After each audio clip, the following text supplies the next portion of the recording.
সেক্ষেত্রে হচ্ছে আপনি যদি প্রপারলি এক্সপ্লেন করতে পারেন, সেক্ষেত্রে হচ্ছে আপনার ইউনিভার্সিটিগুলো আপনাকে অফার লেটার দিবে, আপনাকে অ্যাকসেপ্ট করবে। আর ইউনিভার্সিটি যখন আপনাকে অ্যাকসেপ্ট করবে, সেক্ষেত্রে আপনার বিষয়ের উপর কোনো ইম্প্যাক্ট পড়বে না। হ্যালো, আসসালামু আলাইকুম গাইস, আশা করি সবাই আল্লাহর রহমতে ভালো আছেন। আজকে ভিডিও খুবই ইম্পর্টেন্ট একটা ভিডিও। যদিও আমি জব শেষ করলাম মাত্র, তো এখন বাসায় চলে যাবে একটু পরে। তো আমি যেখানে জব করি সেখানে আজকে ভিডিও বানাচ্ছি। তো আজকের টপিকটা সেটা হচ্ছে যে আপনাদের স্টাডি গ্যাপ থাকলে আপনারা কীভাবে কভার করবেন, আর কত বছর স্টাডি গ্যাপে অস্ট্রেলিয়া অ্যাকসেপ্ট করে সেটা আমি আজকের ভিডিওতে বলবো।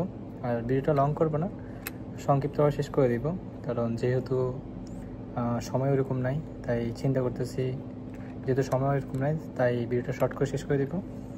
তো আজকের টপিক সেটা হচ্ছে যে স্টাডি গ্যাপ থাকলে কি আপনি অস্ট্রেলিয়া আসতে পারবেন কি না।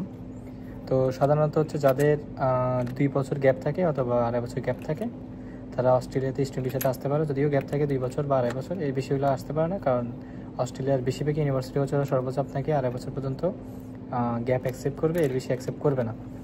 এখন যাদের হচ্ছে 1 বছর অথবা 1.5 বছর অথবা 2 বছর গ্যাপ আছে, তারা কী করবেন? ধরেন আপনার যদি একটা প্রপার একটা গ্যাপ এক্সপ্লেন দিতে পারেন, তাহলে সেক্ষেত্রে হচ্ছে আপনি অস্ট্রেলিয়া স্টুডেন্ট ভিসাতে আসতে পারবেন।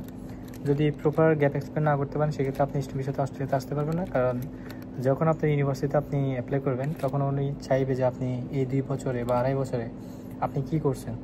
আপনি কি কন্টিনিউ স্টাডি করছেন নাকি জব করছেন? আপনি যদি প্রপার একটা এক্সপ্লেন দিতে পারেন যে আপনি স্টাডি করছেন অথবা আপনি জব করছেন অথবা আপনি কোনো পাবলিক ইউনিভার্সিটির জন্য আপনি প্রিপারেশন নিয়েছেন, সেক্ষেত্রে হচ্ছে আপনি যদি প্রপারলি এক্সপ্লেন করতে পারেন, সেক্ষেত্রে হচ্ছে আপনার ইউনিভার্সিটিগুলো আপনাকে অফার লেটার দিবে, আপনাকে অ্যাকসেপ্ট করবে। আর ইউনিভার্সিটি যখন আপনাকে অ্যাকসেপ্ট করবে, সেক্ষেত্রে আপনার বিষয়ের উপর কোনো ইম্প্যাক্ট পড়বে না, কারণ বিষয় অফিসার যখন দেখবে যে ইউনিভার্সিটি আপনাকে অ্যাকসেপ্ট করছে, সেক্ষেত্রে তার কোনো মাথা ব্যথা থাকবে না অস্ট্রেলিয়া বিষয়ের ক্ষেত্রে। সো অনেকে আমাকে প্রশ্ন করেন যে ভাই, আমাদের যদি গ্যাপ বেশি থাকে, সেক্ষেত্রে যদি ইউনিভার্সিটি অ্যাকসেপ্ট করে, সেক্ষেত্রে কি আমাদের অস্ট্রেলিয়া বিষয়ের উপর ইম্প্যাক্ট পড়বে কিনা বা বিষয় রিজেক্ট করবে কিনা। এটার উত্তর হচ্ছে যে না, আপনাদের বিষয়ের উপর কোনো ইম্প্যাক্ট পড়বে না, অথবা বিষয় অফিসে আপনাকে বিষয় রিজেক্ট করবে না।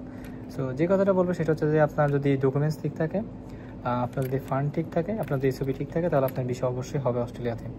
তবে প্রথম যে কথা সেটা হচ্ছে যে আপনাকে অবশ্যই ইউনিভার্সিটি অ্যাকসেপ্ট করতে হবে। যদি ইউনিভার্সিটি অ্যাকসেপ্ট না করে আপনি বিষয়ের জন্য অ্যাপ্লাই করবেন কীভাবে, সেজন্য হচ্ছে আপনাকে প্রপার একটা এক্সপ্লেন দিতে হবে। সুন্দরভাবে এক্সপ্লেন না করতে পারলে, তাহলে ওরা আপনার অফার লেটার ওরা আপনাকে অফার লেটার দিবেও না, আপনাকে অ্যাকসেপ্ট করবেও না। নিতে পারেন সেক্ষেত্রে আপনার ইউনিভার্সিটি অ্যাকসেপ্ট করবে, টপ নচ হোক, আপনার লেভেল 2 হোক বা লেভেল 3 হোক। আর অনেকে এটা প্রশ্ন করছেন যে যাদের হচ্ছে ইউনিভার্সিটিতে অ্যাপ্লাই করার মতো ক্যাপাবিলিটি নাই, লাইক বাজেট কম, সেক্ষেত্রে তারা কি ইনস্টিটিউট বা কলেজে আসবেন কিনা। সেক্ষেত্রে উত্তর হচ্ছে যে আসাটা উচিত। যদি আপনার ক্যাপাবিলিটি ওইরকম না থাকে বা আপনার যদি ফাইন্যান্সিয়াল প্রবলেম থাকে, সেক্ষেত্রে হচ্ছে ইউনিভার্সিটি যদি পসিবল না হয়, আপনি ইনস্টিটিউটে অ্যাপ্লাই করতে পারেন। বাট ভিসা বর্তমানে ভালো রেশিও, সো এই ক্ষেত্রে আপনি যদি অ্যাপ্লাই করেন, আপনার যদি কপাল ভালো থাকে, অবশ্যই ভিসা হবে। বাট আপসেট হওয়ার কিছু নেই, রিস্ক নেওয়াই আমি মনে করি ইম্পর্টেন্ট লাইফে। যদি এখানে কষ্ট করতে পারেন 5-6 বছর পর, এরপর আপনার লাইফটা চেঞ্জ হয়ে যাবে। যদিও এই 5-6 বছর অনেক স্ট্রাগল করতে হবে, কারণ অস্ট্রেলিয়াতে স্ট্রাগল ছাড়া আপনি লাইফে শাইন করতে পারবেন না।